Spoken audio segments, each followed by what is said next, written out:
नमस्कार। मैं professor S Narayan Raju YouTube channel में आप सबका मैं स्वागत करता हूँ।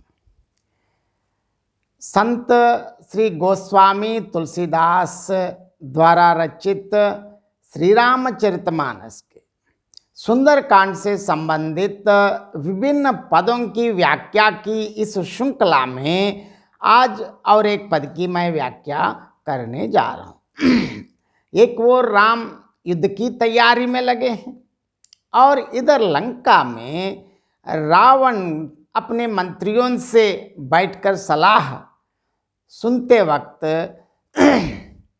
विभीषण जी आके उनको बता रहे हैं क्या करना है, क्योंकि युद्ध नहीं, राम से वैर करना ठीक नहीं है, ये कह रहे हैं। और इसी सिलसिले में अब विभीषण जी रावण को और क्या क्या बता दिया है अब देखेंगे।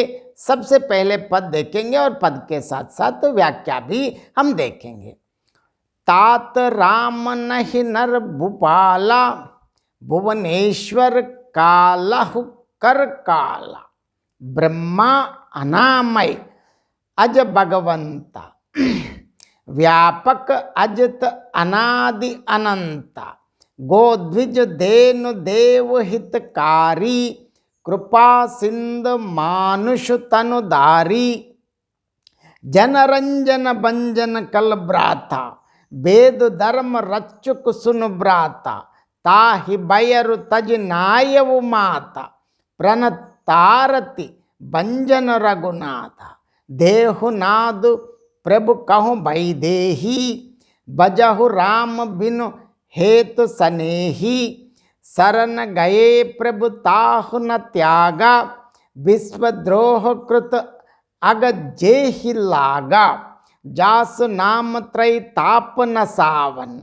सोई प्रभु प्रगट समुझ जिय रावण, बार बार पद लागव भिनय करम दस सीसा, परिहरि मान मोह मद भजहु कौशलाधीश, मुनि पुलस्त निज शिष्य सन कहि पटई यह बात, तुरत सो मैं प्रभु सन कहीं पाई सुअवसर तात।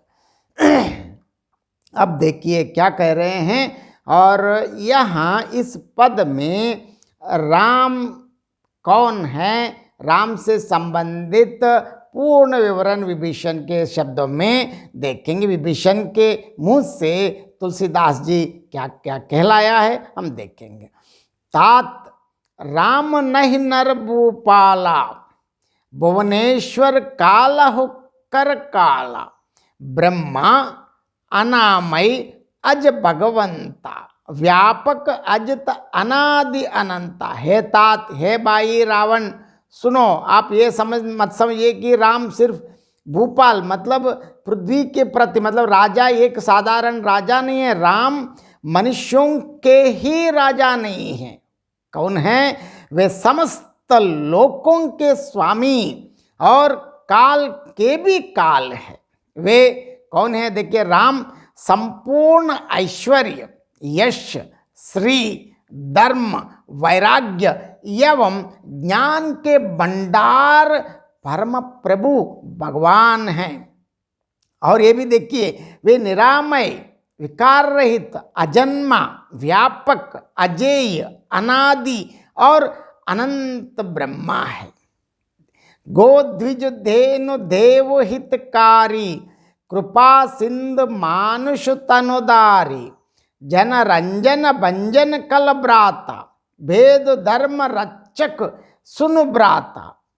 देखिए, उन कृपा के समुद्र भगवान ने पृथ्वी, ब्राह्मण, गौ और देवताओं का हित करने के लिए ही मनुष्य शरीर धारण किया है। हे भाई रावण, दशानन, सुनिए। वे सेवकों को आनंद देने वाले, दुष्टों के समूह का नाश करने वाले और वेद तथा धर्म की रक्षा करने वाले हैं। मतलब जो भगवान को मानते हैं उनके लिए ही वो रहते हैं। ताहि बयरु तज नायव माता, प्रणतारति भंजन रघुनादा, देहुनाथ प्रभु कहूँ बैदेही, बजहु राम बिनु हेतु सनेही। इसलिए आप ध्यान से सुनिए, वैर त्याग कर अब राम से शत्रुता छोड़ दो, उन्हें मस्तक नवाइए। वे श्री रघुनाथ जी कौन है? प्रभु श्री रामचंद्र शरणागत का दुख नाश करने वाला है। उनके शरण में जो भी जाता है उनके संपूर्ण दुखों का अंत होना तय है। हे नाथ, उन प्रभु मतलब जो सर्वेश्वर को जानकी जी दे दीजिए, क्योंकि सीता माँ को आप वापस कर लीजिए, और बिना ही कारण स्नेह करने वाले श्री राम जी को भजिए। उनके लिए आमतौर पर इस दुनिया में क्या होते हैं, मित्रता भी किसी कारण से करते हैं, किसी मतलब के लिए करते हैं, लेकिन श्री राम जी ऐसे मतलब वाले नहीं हैं। बिना कारण जो बजता है वो सब उनके ही, इसलिए हरि को बजाए हरि हो जाए कहते हैं। शरण गए प्रभु ताहु न त्यागा, विश्वद्रोह कृत अग जे ही लागा, जास नाम त्रय ताप न सावन, सोई प्रभु प्रगट समुझ जिय रावण। जिसे संपूर्ण जगत से द्रोह करने का पाप लगा है, शरण जाने पर प्रभु उसका भी त्याग नहीं करते हैं। मतलब संपूर्ण विश्व से भी अगर द्रोह करें, लेकिन अंत में अगर भगवान के शरण में गए तो वो शरणागत वत्सल है, जिनका नाम तीनों तापों का नाश करने वाला है। वे ही प्रभु भगवान श्रीमन नारायण श्री लक्ष्मी नारायण अब कैसे आए हैं? श्री रामचंद्र के रूप में मनुष्य रूप में प्रकट हुए हैं। हे रावण, हृदय में यह समझ लीजिए, आप थोड़ा ध्यान से इस बात को ध्यान लीजिए। बार बार पद लागम विनय करम दस सीसा, पर हरि मान मोह मद बजहु कौशलादीस। हे दशशीष, हे दशकंठ, हे रावण, मैं बार बार आपके चरणों लगता हूँ, क्योंकि इसका मैं बार बार आपको अपने चरणों में मैं नमन करता हूँ और आपके चरण भी पकड़ना चाहता हूँ, और पकड़कर आपको विनती करता हूँ कि मान मोह और मद को त्याग कर आप कौशलपति अयोध्यापति प्रभु श्री रामचंद्र जी का भजन कीजिए। और आगे और भी बता रहे, देखिए, मुनि पुलस्त निज शिष्य सन कहि पटई यह बात, तुरत सो मैं प्रभु सन कहि पाई स्वसुरतात। देखिए, मुनि पुलस्त जी ने अपने शिष्य के हाथ यह बात कहला भेजी है, मतलब मुझको बता दिया। हे तात, सुंदर अवसर पाकर मैंने तुरंत ही वह बात प्रभु मतलब आपसे मैंने कह दिया है। इस पद की और एक बार संक्षेप में मैं अर्थ बताना चाहता हूँ। हे दशानन, हे तात, प्रभु श्री रामचंद्र जी मनुष्यों के ही राजा नहीं है, वे 14 लोकों और ब्रह्मांडों के स्वामी तथा काल के भी काल है। वे ब्रह्मा है, विकार रहित, अजन्मा, व्यापक, अजेय, अनादि और अनंत भगवान है। कहाँ नहीं है भगवान कहते हैं। और वैसे वो कृपा के सागर, लेकिन भगवान ने पृथ्वी, ब्राह्मण, गौ और देवताओं के हित के लिए ही मनुष्य रूप धारण किया है। हे भाई दशानन रावण जी, सुनिए, वे अपने सेवकों को आनंद देने वाले दुष्ट समूहों के नाशक और वेद तथा धर्म के रक्षक भी है। इसीलिए प्रभु श्री रामचंद्र जी से शत्रुता छोड़कर उनके सामने नतमस्तक होकर भजिए।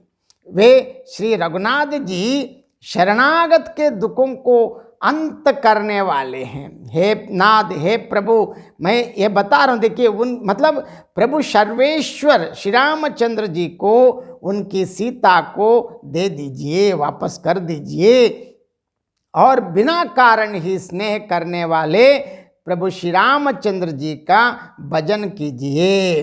और यहाँ तक बता रहे हैं, देखिए, जो संपूर्ण विश्व से द्रोह करने का पाप भी लगा है, लेकिन शरण में जाने पर प्रभु ने उसे भी नहीं त्यागा। मतलब प्रभु की शरणागत वत्सलता के लिए अनेक उदाहरण दिखते हैं, जिनका नाम तीनों तापों को मिटाने वाला है। हे प्रभु, वे अभी मनुष्य रूप में प्रकट हुए हैं। हे रावण, मन में यह समझ लीजिए कि वो साधारण मनुष्य नहीं। हे दशशीष, हे रावण, मैं बारंबार आपके पांव पड़ता हूँ, क्योंकि एक बार नहीं अनेक बार मैं आपके पांव पकड़कर मैं विनती करता हूँ कि मान, मोह और मद को त्याग दीजिए। आप अयोध्यापति कौशल राज श्री रघुनाथ जी का भजन कीजिए। फिर भी वो बता रहे, देखिए पुलस्त्य मुनि ने भी अपने शिष्य के द्वारा यह बात कहला भेजी है। क्या बताया? ये सारी बातें मेरी ही नहीं, मुनि पुलस्त्य जी ने ही बता दिया।